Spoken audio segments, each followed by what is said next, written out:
तो आज हम एक ऐसी आध्यात्मिक शिक्षा में गोता लगाएंगे जो एक बहुत बहुत ऊंचे लक्ष्य का वादा करती है।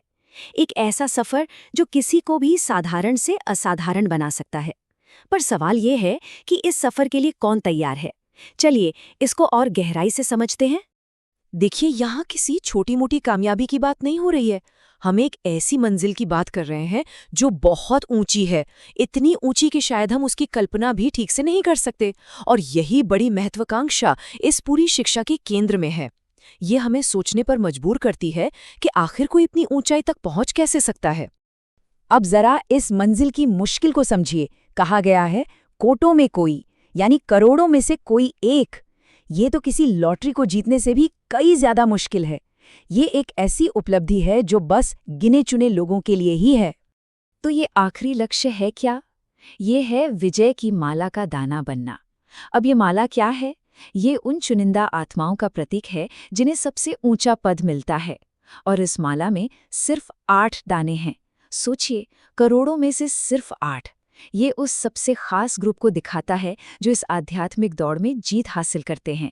तो सवाल ये उठता है कि कोई इस खास ग्रुप में शामिल कैसे हो सकता है। यहीं पर एक बहुत ही मौलिक चुनाव सामने आता है, एक ऐसा चुनाव जो सब कुछ बदल सकता है। यहाँ 2 बिल्कुल अलग रास्ते बताए गए हैं और हमें उनमें से एक को चुनना है।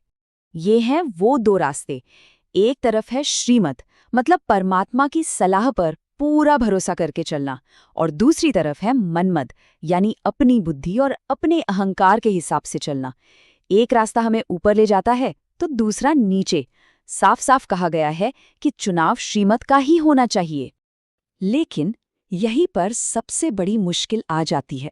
यहाँ एक सीधी और कड़वी सच्चाई बताई गई है। हम कहते तो हैं कि हम श्रीमत पर चलेंगे, पर असल में करते अपने मन के हैं। हमारे शब्दों और हमारे कामों के बीच का यही अंतर हमारी सबसे बड़ी असफलता की वजह बनता है।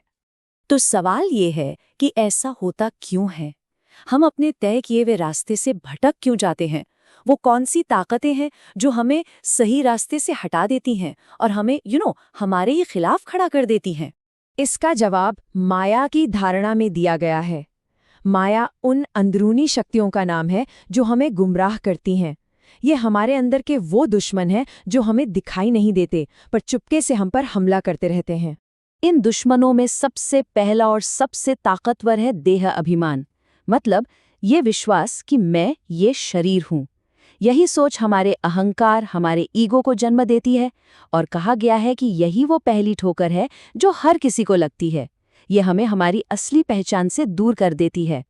और देहा अभिमान के साथ साथ 4 और बड़े दुश्मन आते हैं: काम, क्रोध, लोभ और मोह। ये 5 विकार मिलकर एक ऐसी सेना बना लेते हैं जो किसी भी आध्यात्मिक सफर को पटरी से उतार सकती है। ये हमारे मन पर कब्जा कर लेते हैं। इन अंदरूनी दुश्मनों के आगे हार मानने का नतीजा बहुत गंभीर होता है। ये सिर्फ एक छोटी मोटी गलती नहीं है, बल्कि अपनी पूरी की पूरी आध्यात्मिक विरासत को खो देना है। ये एक ऐसी गिरावट है जिससे उबरना बहुत मुश्किल हो जाता है और फिर से शून्य से शुरुआत करनी पड़ सकती है। तो क्या कोई उम्मीद नहीं है? अरे बिल्कुल है। यहाँ सिर्फ समस्या ही नहीं बताई गई, बल्कि उसका समाधान भी दिया गया है। कुछ ऐसे व्यवहारिक कदम बताए गए हैं जिनसे हम इन अंदरूनी बाधाओं पर जीत हासिल कर सकते हैं और अपनी विरासत को वापस पा सकते हैं। समाधान इस 4 चरणीय प्रक्रिया में छिपा है। पहला, सच्चे बनो अपने आप से और परमात्मा से। दूसरा, अगर कोई भूल हो जाए तो ईगो को साइड में रखकर उसे तुरंत मान लो। तीसरा, उस भूल के लिए दिल से माफी मांगो। और चौथा, लगातार याद का अभ्यास करो, जिसे यहाँ योग कहा गया है। मतलब अपने मन को परमात्मा से जोड़े रखो। ये जो कोट आप देख रहे हैं, ये गलतियों को स्वीकार करने की अहमियत पर जोर देता है। चेतावनी दी गई है कि अगर हम अपनी गलतियों को छुपाते हैं तो वे जहर की तरह फैलती हैं और आखिरकार हमें गिरा देती हैं। सच्चाई और स्वीकार करना ही हमारा एकमात्र बचाव है। अच्छा, यहाँ योग शब्द का एक बहुत खास मतलब है। ये किसी शारीरिक कसरत की बात नहीं हो रही है, ये एक मानसिक अनुशासन है, याद की एक लगातार यात्रा। ये अपने मन को हमेशा दिव्य स्रोत से जुड़े रखने का अभ्यास है, ताकि मन शुद्ध और शक्तिशाली बना रहे। तो जब कोई इस रास्ते पर कामयाबी से चलता है, सच्चाई, स्वीकारोक्ति और याद के साथ, तो उसका नतीजा क्या होता है? अब हम इस सफर के आखिरी और सबसे शानदार पड़ाव पर आते हैं, वो इनाम जिसका सब इंतजार करते हैं।